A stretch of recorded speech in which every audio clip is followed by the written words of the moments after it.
Olá pessoal, sejam bem-vindos. Nessa aula nós vamos estudar as equações de Maxwell. Mais especificamente vamos estudar a forma diferencial das equações de Maxwell. Já vimos, né, a formulação integral e nessa aula nós vamos ver a formulação diferencial. Mais importante do que isso, vamos explorar o significado físico das equações nessa forma, ok? Vamos lá então. Primeiramente, vamos começar definindo o que é um campo. No contexto da física, um campo é um mapeamento de uma grandeza física no espaço. Um mapa, um mapeamento, né? O que seria isso? Vamos colocar um exemplo para ficar mais fácil. Imagine que eu tenho uma estufa e eu queira, então, mapear toda a região compreendida por essa estufa com o valor da temperatura. Então, a minha grandeza física que eu estou avaliando é a temperatura. Eu preciso mapear essa estufa com o valor da temperatura em cada ponto. Então, eu posso imaginar, né, que eu vou posicionar um termômetro em cada ponto no interior dessa estufa, vou aferir o valor da temperatura e uma vez que eu tiver em mãos essas informações, eu posso então lançar mão de um recurso computacional, né, um recurso gráfico, para traçar um gráfico em escala de cores, como esse aqui. Então, nas regiões onde eu tenho cores mais próximas do vermelho, indicam regiões com temperaturas mais altas. E nos pontos onde eu tenho cores mais próximas do azul, eu tenho temperaturas mais baixas. Bem, esse exemplo que eu estou apresentando, que é o campo de temperatura, é um campo escalar. Por que é um campo escalar? Porque a temperatura é uma grandeza física escalar. Ela é bem especificada apenas por um número e uma unidade, ok? Mas nós podemos ter também campos vetoriais, ou seja, campos onde eu vou especificar o valor de uma grandeza vetorial em cada ponto do espaço.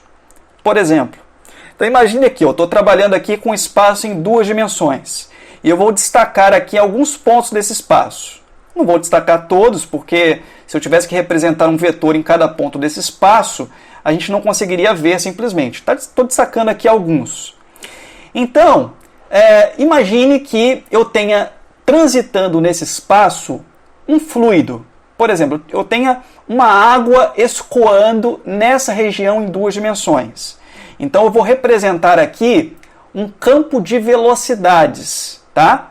Então, cada vetor desse representa o vetor velocidade da partícula de água, de uma partícula de água no ponto, ok? Então, eu estou representando aqui, inclusive, em escala de cores, tá? Por quê? Porque se eu tiver que representar o tamanho dos vetores como eles são em realidade, ficaria algo assim, né?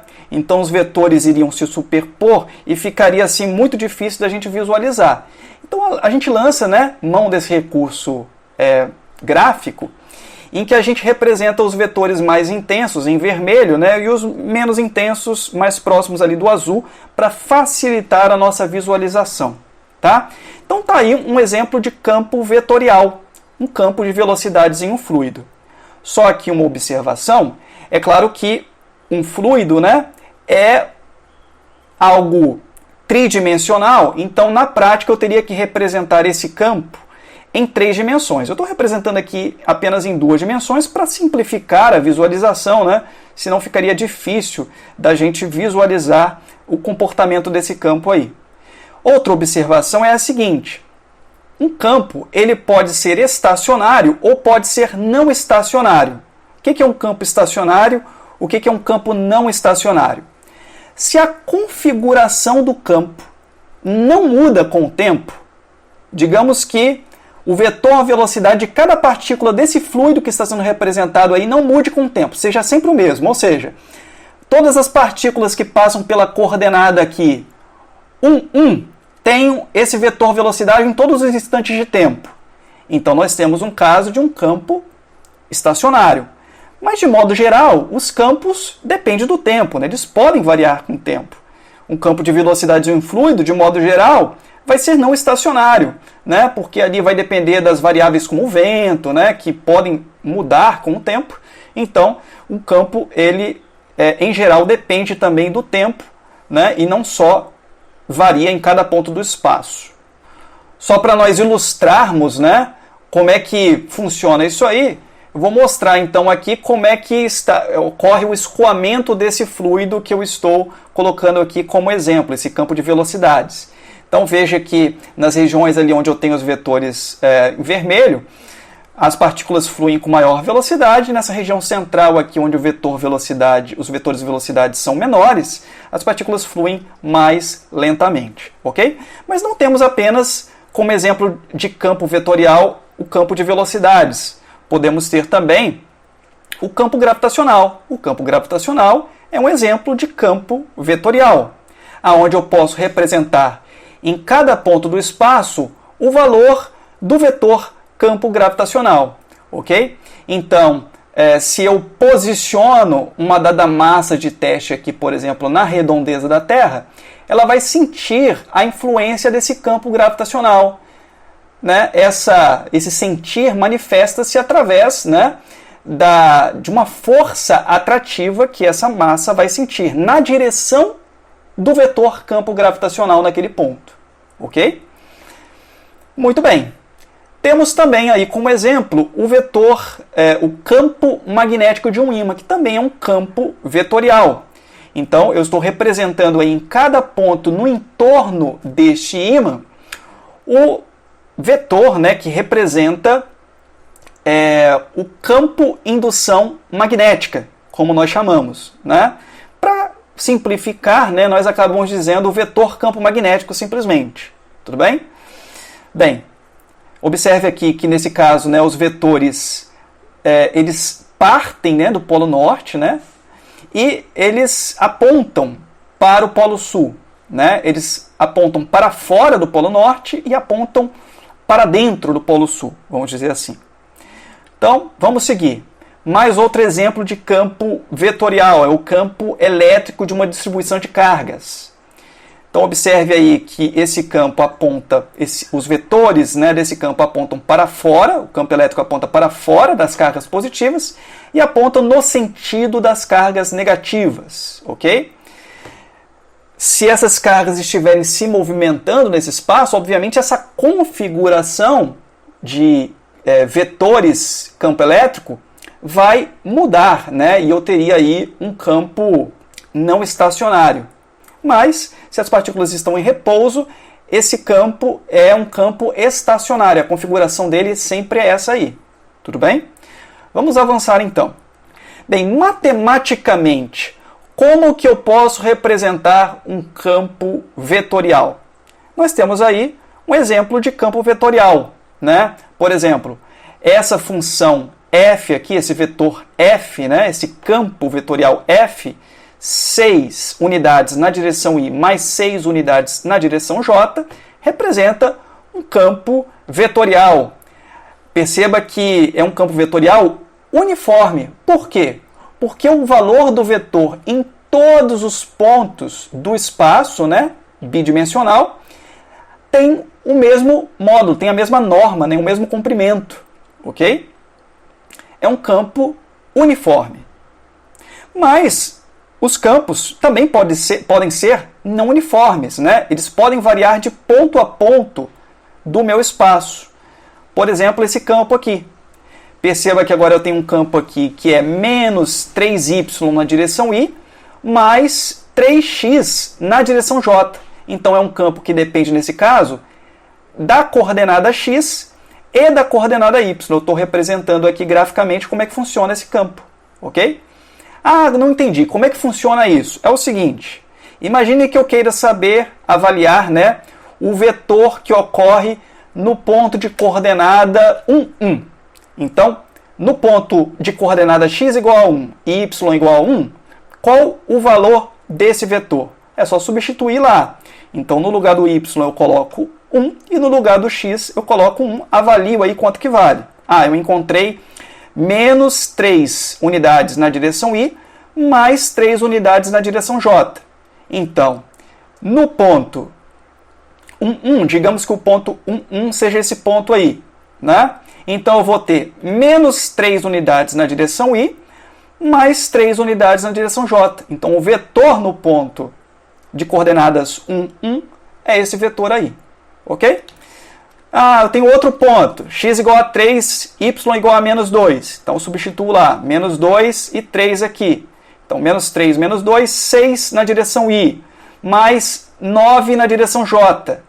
Então, digamos aqui que esse daqui seja o ponto de coordenadas 3 menos 2. Então, eu vou ter aqui, 6 unidades na direção I, mais 9 unidades na direção J.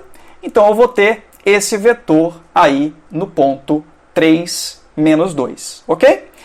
Então, se eu faço isso para todos os pontos do espaço, eu posso, então, representar o vetor nesse plano, ok?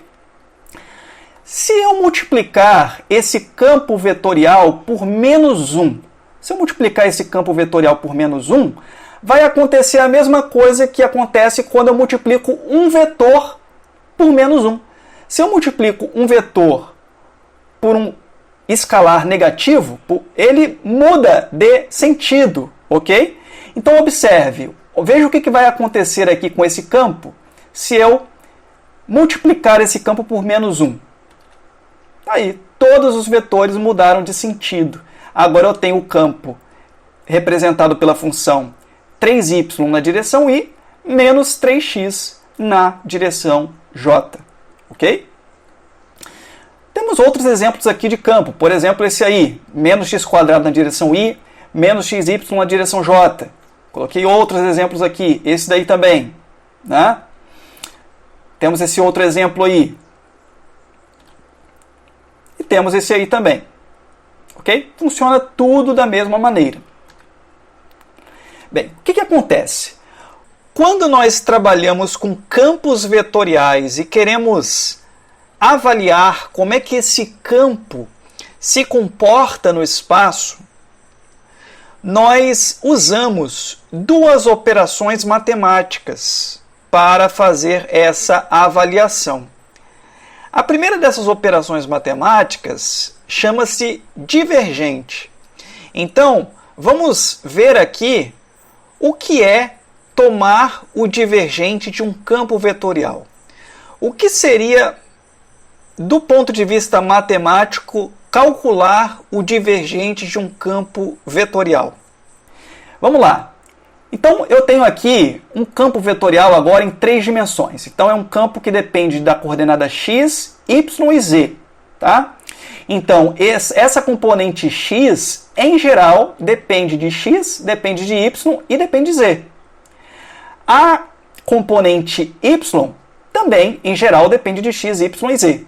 A mesma coisa com a componente z. Tá bom?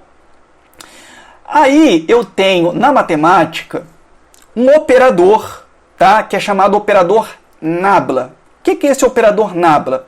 O operador nabla é a derivada parcial com relação a x versor i, a derivada parcial com relação a y versor j, mais a derivada parcial com relação a z versor k. Bem, eu não entendi. Como é que funciona isso aí, Lucas? Vamos lá. Funciona da seguinte maneira. Como que é definido o divergente de um campo vetorial? O divergente de um campo vetorial é definido como sendo o produto escalar, tá aqui, ó, produto escalar do operador nabla com o campo. Então está aqui representado o produto escalar. Está aqui o operador nabla, símbolo, né, da operação de multiplicação escalar, e aqui o campo vetorial.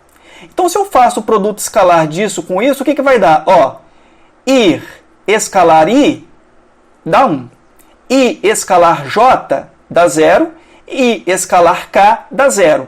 Então, o produto escalar, né, dessa componente com essas outras duas aqui resulta um 0. Vai sobreviver apenas o quê? A derivada parcial com relação a x da componente fx.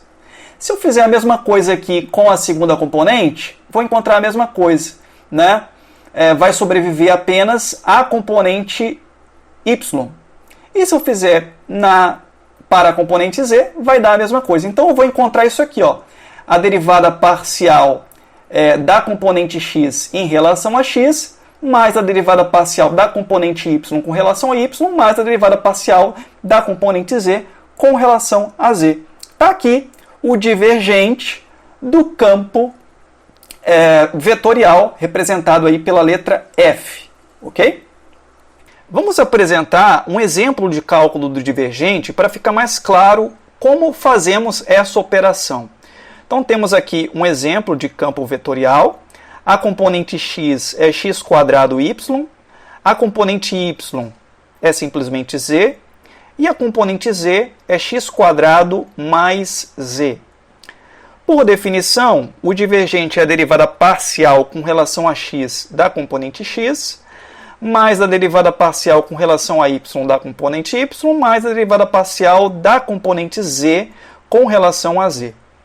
Então, fazendo cada uma dessas operações separadamente, temos aqui primeiro a derivada da primeira componente. Então, é a derivada de x² y com relação a x. Então, se a derivada é com relação a x, ela vai enxergar esse y como um valor constante, né? Então, fica aqui simplesmente a derivada de x², derivando aqui dá 2x, e eu repito o y, visto que essa derivada enxerga como constante o y, né? Próxima derivada, derivada da próxima componente, da componente y com relação a y. A componente y é z. Se eu derivo parcialmente com relação a y, é como se eu estivesse derivando uma constante, né? A derivada de uma constante é zero. Próxima componente, a derivada da componente z com relação a z. Então, é a derivada parcial, né, com relação a z de x² mais z. Então, essa derivada enxerga o x² como se fosse uma constante, então dá zero, a derivada da constante dá zero, mais a derivada de z, que é 1. Né? Então, como resposta, nós temos a soma 2xy mais 0 mais 1, ou seja, 2xy mais 1. Esse é o divergente da função. Veja que para cada ponto, para cada par de coordenadas xy, o divergente vai assumir um valor, um número. Vamos definir agora o rotacional de um campo vetorial. O que é o rotacional de um campo vetorial? Então, digamos que eu tenho aqui um campo vetorial, que eu estou chamando de f. Então, f de x, y, z. Aqui estão as três componentes desse campo vetorial. E aqui está o operador nabla. O rotacional desse campo é definido como sendo o produto vetorial do operador nabla pelo campo vetorial. Então, aqui está o operador nabla, o sinal da operação produto vetorial, e aqui está o campo vetorial. Bem, seguindo as regras de produto vetorial, pode-se montar aquela matriz, né? E nós encontramos como resultado esse aqui, que dá um vetor, né? Como todo produto vetorial. Então, o resultado da operação que nós chamamos rotacional é um vetor, né? Isso para um campo em 3 dimensões. Mas mais importante do que saber operacionalizar isso matematicamente é compreender qual o significado dessas operações. E é isso que a gente vai explorar agora. Então temos aqui o campo elétrico gerado por essa distribuição de cargas, ok? Campo elétrico que inclusive vai ser alvo da nossa investigação nessa aula. Afinal de contas, nós estamos trabalhando aí, né, com as equações de Maxwell. Então, num campo elétrico, o que eu represento é o vetor campo elétrico em cada ponto do espaço, né? Veja bem, para facilitar o nosso entendimento do divergente, nós precisamos imaginar que esse campo elétrico representa o escoamento de um fluido. Veja bem, fisicamente, o campo elétrico não representa escoamento de nada. Mas o que eu estou propondo aqui é um raciocínio heurístico. É um raciocínio que não é verdadeiro em todos os aspectos, mas que vai ser útil para a gente entender como é que funciona isso aí, né? Para a gente investigar como é que funciona o comportamento desse campo. Então, o que eu vou propor a você é que você imagine que esse campo vetorial que está sendo representado aí, o campo elétrico, represente o escoamento de um fluido, ok? Seja um campo de velocidades em um fluido. Tudo bem? Então, nós teríamos algo mais ou menos assim. A gente vai esquecer as cargas por um momento e a gente vai ver esse fluido escoando aí. Então, observe que nas posições onde eu tinha as cargas positivas, aparece fluido surgindo daqueles pontos. Esses pontos funcionam como fontes desse fluido imaginário. Tudo bem? E nas regiões onde eu tinha as cargas negativas, eu tenho aqui o fluido como que some nessas regiões, né? É como se eu tivesse ali um sumidouro, né? Então, esses pontos vão funcionar aí como sumidouros desse fluido imaginário. Tudo bem? Vamos avançar então no nosso raciocínio. Então, o que seria o divergente? Seria uma medida de quanto de fluido está saindo ou entrando de determinado ponto. Então, por exemplo, aonde você tem fluido saindo, você encontra um divergente positivo, ok? O fluxo no entorno daquele ponto é positivo, tudo bem? E nas regiões onde você tem fluido sumindo, você tem ali um divergente negativo, indicando que tem mais fluido entrando daquele ponto do que saindo, tudo bem? Então, por exemplo, digamos que eu tenho essa configuração aqui. Observe que do lado esquerdo, aonde o fluido está entrando, as velocidades são menores do que do lado direito, onde o fluido está saindo. Então, tem mais fluido saindo dessa região do que entrando. Olha, se tem mais fluido saindo do que entrando, o resultado líquido dessa operação é saída de fluido. Liquidamente, você tem fluido saindo. Então, por isso eu tenho nesse ponto um divergente positivo. É isso que eu tenho. Então, do lado esquerdo eu tenho um fluxo lento, do lado direito eu tenho um fluxo mais rápido. Então, o que acontece? Liquidamente eu tenho fluido saindo, divergente positivo. É esse o significado do divergente.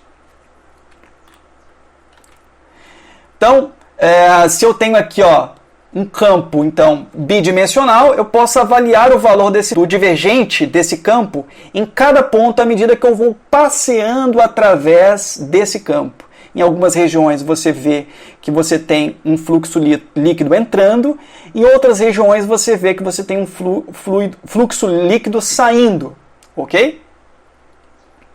Então tá aí. Tem algumas regiões um divergente negativo, outras regiões um divergente positivo. Vamos falar agora do rotacional. Qual é a ideia que o rotacional traz? Mesma coisa. Vamos imaginar o campo como sendo um fluxo de um dado fluido. Então, vamos lá. O rotacional, ele vai me dar a noção, tá, da tendência que esse fluido tem de rodar em torno de um dado ponto. Então, por exemplo, nessas duas regiões destacadas aqui, você vê que a tendência é o fluido rodar no sentido anti-horário. Então, eu tenho um rotacional definido positivo. Bem, mas você tem outras regiões onde a tendência é o fluido rodar no sentido horário, tá? Então, nesses pontos, você tem um rotacional negativo. Bem, mas para avaliar o rotacional, eu não preciso ter necessariamente um fluido que esteja rodando numa dada porção do espaço. Vamos, como exemplo, para poder entender isso aí, pegar esse ponto aqui. Observe que mais acima, o fluxo de partículas, né, desse fluido é mais rápido. Embaixo eu tenho um fluxo mais lento. Então imagine que eu coloque aqui uma pena de uma ave, né? Então a tendência dessa pena é rotacionar, nesse caso aqui, no sentido horário, porque o fluxo é mais intenso em cima do que embaixo. Então nesse caso eu vou ter essa situação aqui, ó, um fluxo mais lento embaixo. Então se eu coloco ali uma dada porção, um graveto ou sei lá, uma pena, eu vou observar que a tendência é rodar no sentido horário, portanto, o rotacional nesse ponto é positivo, ok? É isso aí. Então esse é o significado físico do rotacional de um campo vetorial. É claro, nós estamos trabalhando aqui em 2 dimensões. Em geral, em 3 dimensões, o rotacional é representado por um vetor, né? Um vetor no espaço tridimensional. E esse vetor vai dar justamente a tendência, né, do sentido de giro desse fluido imaginário naquele ponto do espaço, tá? Isso pela regra da mão direita, né? Você alinha o polegar com o sentido do vetor e você então vai avaliar ali o sentido de giro do fluido, desse fluido imaginário naquele ponto. Tudo bem? Bem, entendido o significado, né, do rotacional e do divergente de um campo vetorial, nós podemos entender melhor então quando nós formos trabalhar com o rotacional e o divergente do campo elétrico e do campo magnético. Tudo bem? É o que a gente vai obter agora, a versão diferencial das equações de Maxwell. Então, nós temos aqui a lei de Gauss para o campo elétrico, só revisando aí, né, o significado dessa escrita aqui. Então aqui nós temos o fluxo do campo elétrico e essa equação então nos informa que o fluxo do campo elétrico através de uma superfície fechada, que nós chamamos de superfície gaussiana, o fluxo do campo elétrico, ele é proporcional à carga que está no interior dessa superfície. Tudo bem?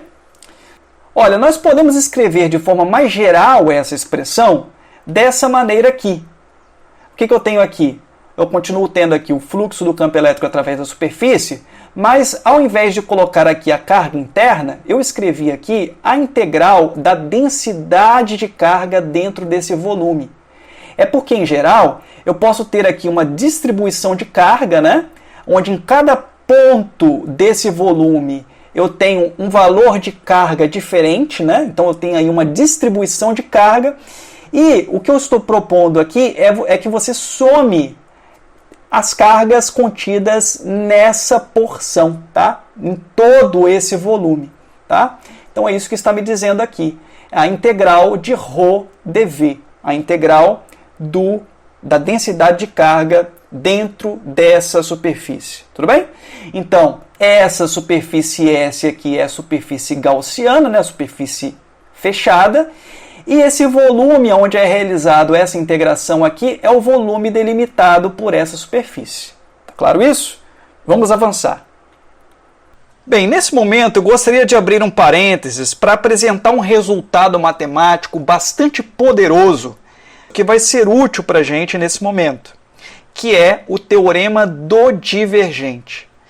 E o que diz o teorema do divergente? Bem, aqui nós temos o enunciado formal desse teorema. Não vamos nos preocupar nesse momento aqui com todo o rigor matemático, todas as hipóteses necessárias para que esse teorema seja válido. Nesse momento, vamos nos ocupar aqui em entender a ideia do teorema. O que ele me diz? Ele me diz que se eu tenho um campo vetorial numa dada região, e eu seleciono uma superfície fechada nessa região, e faço o cálculo do fluxo desse campo através dessa superfície, então aqui está, o campo eu estou chamando de campo F, e estou aqui calculando o fluxo desse campo através da superfície S, que é essa superfície verde que está sendo representada aqui. Bem, o teorema do divergente me diz que esse fluxo equivale a integrar o divergente desse campo em todos os pontos dentro do volume V, que é o volume englobado por essa superfície. Ok? Então, se eu calculo a integral do divergente desse campo em todos os pontos aqui desse volume V, eu encontro o mesmo valor do cálculo do fluxo do campo através dessa superfície. Até arrepiei aqui.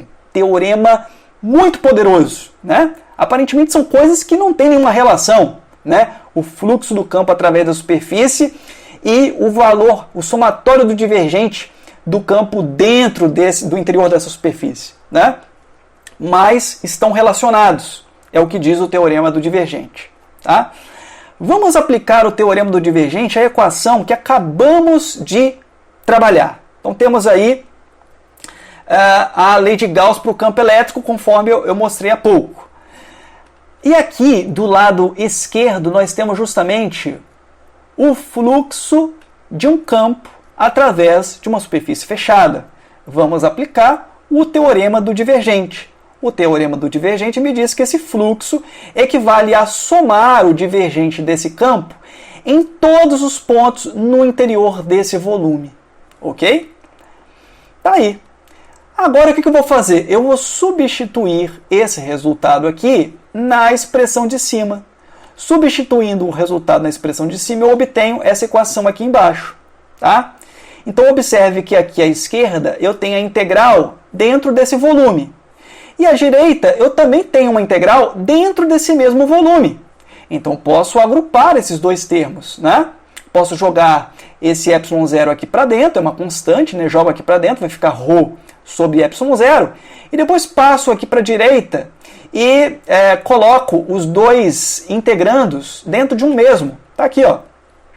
Então, divergente de E menos ρ sobre ε0, agrupei aqui os dois integrandos. E sua integral em dv é igual a zero. Olha, mas essa integral só pode ser zero se o integrando é zero, né? Então eu tenho um resultado como consequência que o divergente de E menos ρ sobre ε0 é igual a zero. Ou que o divergente de E é igual a ρ sobre ε0. Ok? E nós encontramos aí a forma diferencial da primeira equação de Maxwell, a lei de Gauss. Então, diz que o divergente do campo elétrico é proporcional à densidade de carga. Então, observe, essa equação aqui é uma equação que vale para uma certa porção do espaço. Afinal de contas, eu estou mostrando aqui o integral sobre uma superfície que delimita uma dada região do espaço. Essa equação aqui vale para cada ponto do espaço, no entorno de cada ponto do espaço. É uma equação local, né? Porque o divergente é calculado no entorno de cada ponto do espaço, né? E o que essa equação me diz? Perceba, se um dado ponto do espaço eu tenho uma densidade de carga positiva, o divergente desse campo vai resultar positivo, né? Então, se eu tenho ali uma dada porção do espaço que eu tenho uma carga positiva, aquela região do espaço, lembre-se, funciona como uma fonte desse fluido imaginário, né, de campo elétrico. Tudo bem? Então, ali eu tenho um divergente positivo. Se esse ρ aqui, se essa densidade de carga é negativa, vai me resultar num divergente negativo. Então fica fácil a interpretação das equações de Maxwell na sua forma diferencial, se nós entendermos o significado do divergente. E também do rotacional, como a gente vai ver mais à frente. Vamos lá. Segunda equação de Maxwell é a lei de Gauss para o campo magnético. E me diz que o fluxo do campo magnético através de qualquer superfície fechada é zero. Lembrando, né? Essa equação nos informa que não existem monopolos magnéticos. Qualquer região do espaço que eu selecione, uma superfície gaussiana, eu sempre vou ter linhas de campo entrando e saindo daquela região, de forma que o fluxo é sempre zero. Tá? Eu não tenho como englobar apenas um polo, isso é virtualmente impossível. Tá? Isso porque até hoje não se detectou-se na natureza, né, cargas magnéticas. O dia que forem detectadas essas cargas, essa equação terá que ser modificada, né? Mas enquanto isso, a gente vai trabalhando aqui.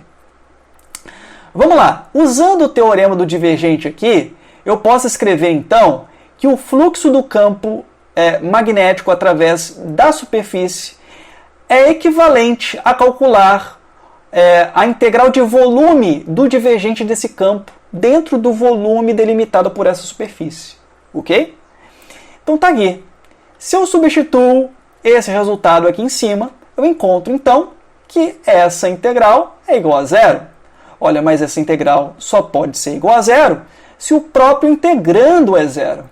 Então, eu encontro que o divergente de B é igual a zero. Ok? Essa é a segunda equação de Maxwell na forma diferencial, na forma local. Vamos lá, vamos agora para a lei de Faraday-Lenz. A lei de Faraday-Lenz é expressa por essa igualdade, por essa equação aqui. O que me diz essa lei? Essa lei me diz que a integral de linha do campo elétrico através de uma dada curva fechada C, está aqui a curva.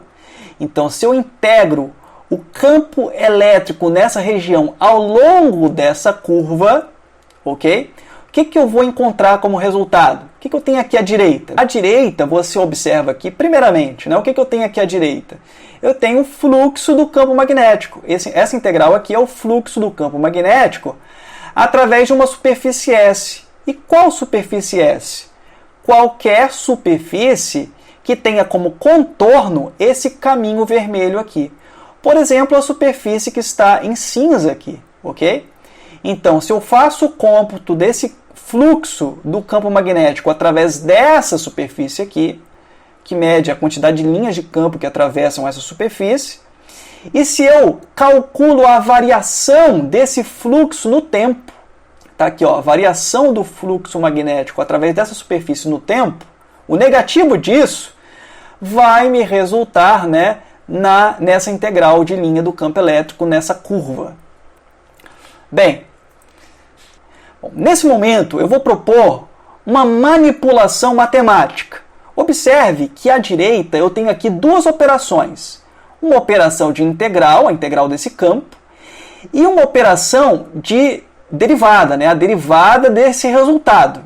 Então, primeiro eu integro e depois derivo. O que eu vou propor é o seguinte, a gente mudar a ordem dessas operações. Eu posso fazer isso sem nenhum problema, mas eu tenho que tomar uma cautela. Qual é a cautela que eu tenho que tomar? Que é o seguinte, o que eu estou integrando aqui? Eu estou integrando o campo magnético numa dada superfície, numa dada região do espaço. Mas esse campo que eu estou integrando aqui, ele depende, em geral, do espaço e do tempo. É uma função que, de modo geral, varia em cada ponto do espaço e também varia com relação ao tempo, varia no tempo. Ok? Quando eu integro aqui com relação ao espaço, isso daqui me dá como resultado uma coisa que não depende mais do espaço, depende apenas do tempo. É por isso que eu posso fazer aqui a derivada total com relação ao tempo, porque isso daqui é uma função que só depende do tempo, porque eu já integrei com relação ao espaço. Tá certo? Quando eu passar aqui para dentro essa derivada, eu tenho que tomar o cuidado de derivar parcialmente com relação ao tempo, tá? Eu vou fixar o espaço e derivar apenas com relação ao tempo. O que eu estou falando é o seguinte, quando essa derivada entra aqui para dentro, ela tem que entrar com uma derivada parcial com relação ao tempo. Por quê? Porque esse campo aqui depende do espaço também. É uma função que depende do tempo e do espaço.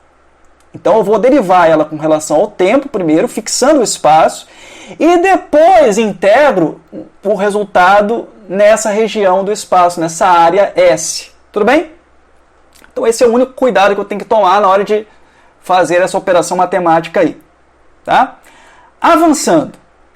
Agora nós apresentamos um outro resultado da matemática que é chamado Teorema de Stokes. E o que diz o Teorema de Stokes? Novamente aqui nós temos, né, o enunciado formal desse teorema, mas eu vou me preocupar aqui apenas em expor como é que ele funciona. O que ele diz? Né? Sem muita formalidade matemática, muita cautela matemática, tá bom? Eu só quero aqui que vocês entendam a ideia por hora. Então, se eu tenho aqui uma região em que eu tenha um campo vetorial qualquer, tá? Representado aqui por F. Se eu pego uma curva fechada nesse espaço e eu faço a integral de linha desse campo no entorno dessa curva, isso equivale, essa operação equivale a eu fazer o quê? A eu fazer a seguinte operação.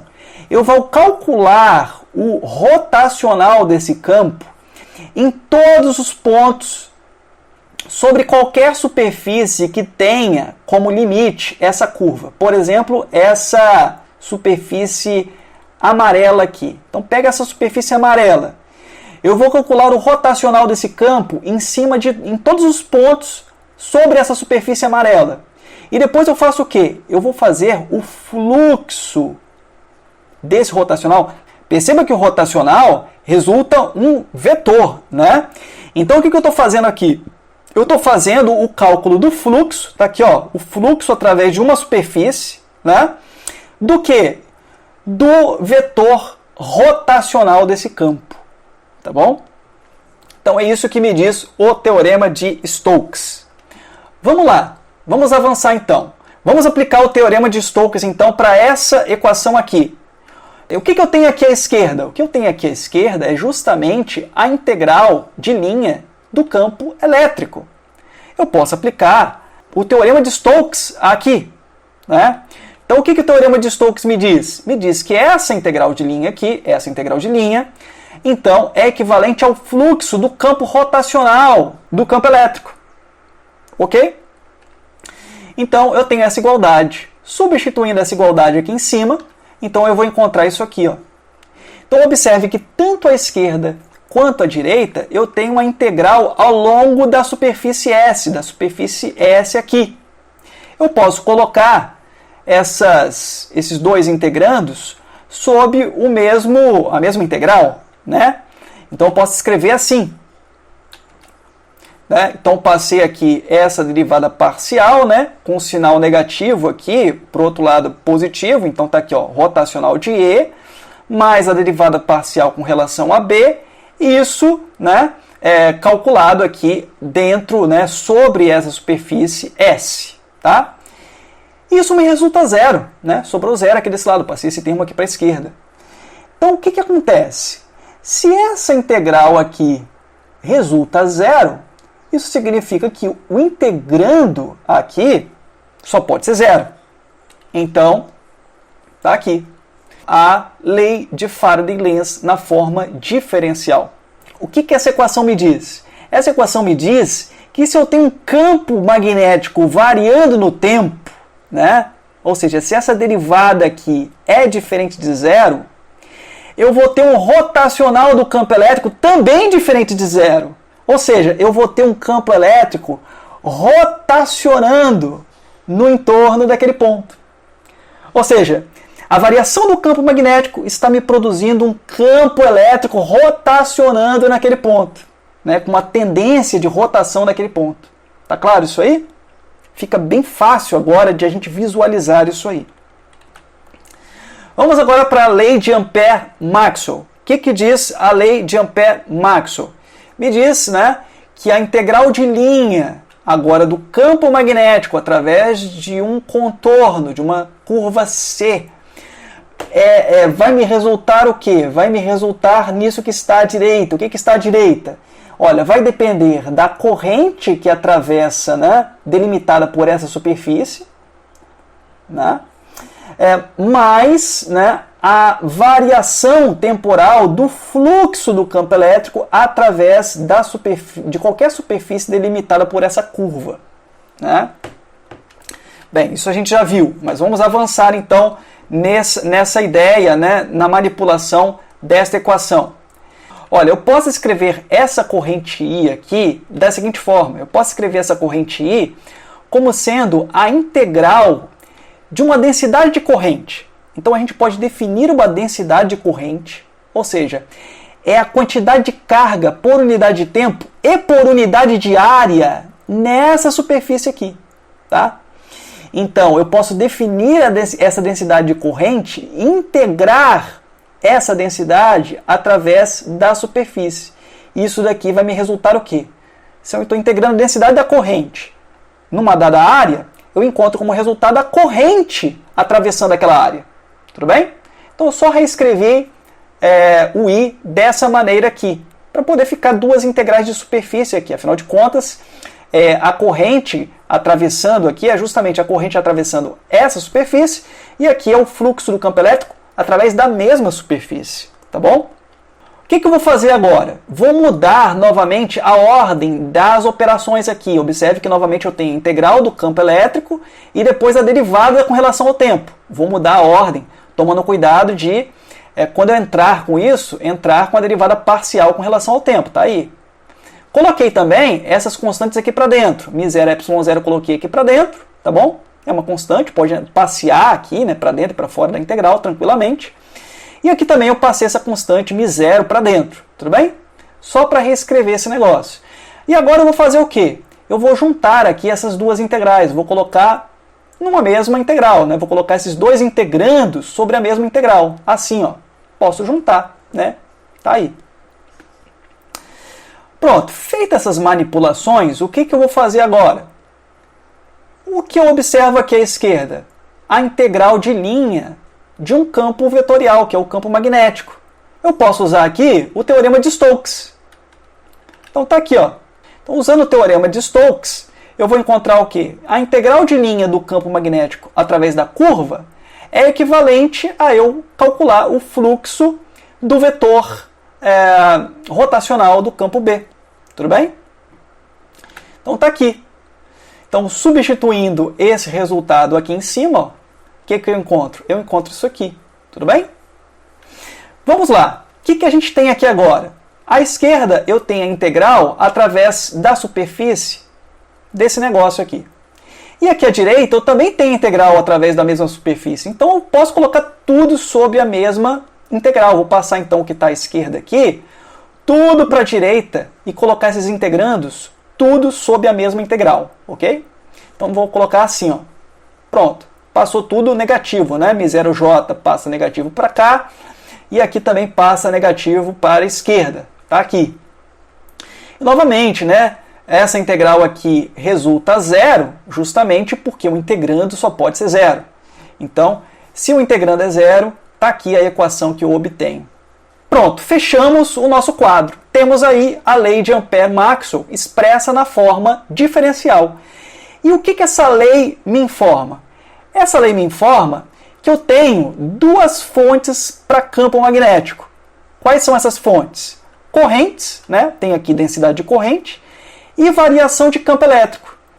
Então, se eu tenho uma dada região do espaço, onde eu tenho um campo elétrico variando no tempo, onde essa derivada aqui é diferente de zero, eu tenho naquele mesmo ponto que um campo magnético rotacionando naquele ponto, né? Com rotacional diferente de zero.